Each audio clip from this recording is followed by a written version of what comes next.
আসসালামু আলাইকুম এভরিওয়ান, সবাই কেমন আছেন? আমি আলহামদুলিল্লাহ ভালো আছি। আজকে আমি আপনাদের সাথে শেয়ার করব রিয়েল 5 মিনিটস ম্যাগি রেসিপি। আপনারা দেখতে পাচ্ছেন আমি পেঁয়াজ এবং মরিচ ভেজে নিয়েছি এবং এটি সাইডে রেখে সেই প্যানে ডিম দিয়ে দিয়েছি, সাথে স্বাদ মতো লবণ। এটা এখন সুন্দর মতো ভেজে নেব। ডিমটা ভাজা ভাজা হওয়া পর্যন্ত এভাবেই নাড়তে থাকবো। সাথে আমি অ্যাড করে দেব ম্যাগি মশলা, যেটা আলাদাভাবে কিনতে পাওয়া যায় বাংলাদেশে।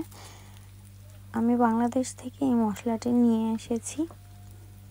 এই মশলাটির গন্ধ আমার খুবই পছন্দ, স্বাদটাও আমার খুবই ভালো লাগে, এর জন্য আমি আলাদাভাবে অ্যাড করছি। আপনারা চাইলে স্কিপ করতে পারেন। আমি কোনো ভেজিটেবলস ইউজ করিনি, কারণ ভেজিটেবলস দিয়ে নুডলস রান্না করতে একটু টাইম লাগে, বাট আমার কাছে খুবই কম সময়, সো এটা কম সময়ের রেসিপি। আমি সাথে পানি অ্যাড করে দিয়েছি। এই পানিতেই আমি নুডলসটি সিদ্ধ করে নেব। আপনারা খেয়াল রাখবেন পানির পরিমাণটা যেন বেশি না হয়ে যায়। সাথে আমি অ্যাড করে দিলাম ম্যাগির ভেতরে থাকা মশলাটিও।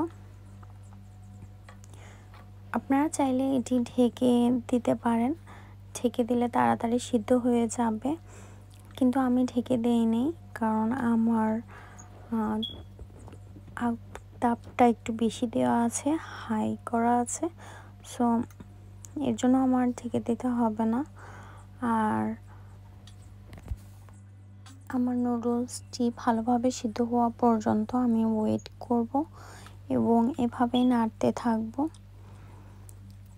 আপনারা যারা অনেক বিজি থাকেন, কাজের চাপ থাকে বা ব্যাচেলার থাকেন, আবার অনেকে আছেন কাজ করে বাসায় এসে বেশি টাইম থাকে না, ভালো কিছু বেশি টাইমের কোনো কিছু রান্না করতে ইচ্ছা করে না, তখন আপনারা এভাবেই নুডলস বানিয়ে খেতে পারেন। আপনারা দেখেছেন আমি এটাতে মরিচ গুঁড়া অ্যাড করেছি। আসলে লন্ডনের মরিচগুলিতে একদমই ঝাল নাই, আর আমি ঝাল বেশি খেতে পছন্দ করি, এর জন্য আমি আলাদাভাবে মরিচ গুঁড়া দিয়ে দিয়েছি। এটা আপনারা স্কিপ করতে পারেন, যারা ঝাল বেশি খান তারা ঝাল বেশি দিতে পারেন।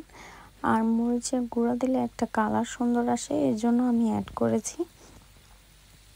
যাই হোক, এই পানি শুকানো পর্যন্ত আমি এভাবেই নাড়তে থাকবো এবং সুন্দর করে ভেজে নেব। আপনারা দেখছেন আমার নুডলসটি সিদ্ধ হয়ে গিয়েছে, সো এখন আমি শুধু নাড়তে থাকবো এটা ভাজা ভাজা হওয়া পর্যন্ত।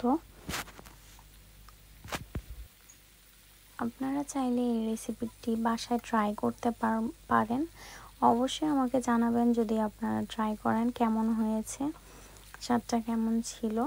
আমার কাছে এই নুডলসের রেসিপিটা খুবই ভালো লাগে, খেতেও খুব মজা হয়, এর জন্য আপনাদের সাথেও শেয়ার করলাম। আমার নুডলসটি প্রায়ই হয়ে গিয়েছে, এখন এটি আমি সুন্দর করে সার্ভ করব। মাশাআল্লাহ, দেখতেই পাচ্ছেন কালারটি অনেক লোভনীয়, খেতেও দারুণ। আমার ভিডিওটি যদি আপনাদের ভালো লাগে অবশ্যই সাপোর্ট করবেন। আজকের মতো এখানেই, টাটা এভরিওয়ান, আসসালামু আলাইকুম, আল্লাহ হাফেজ।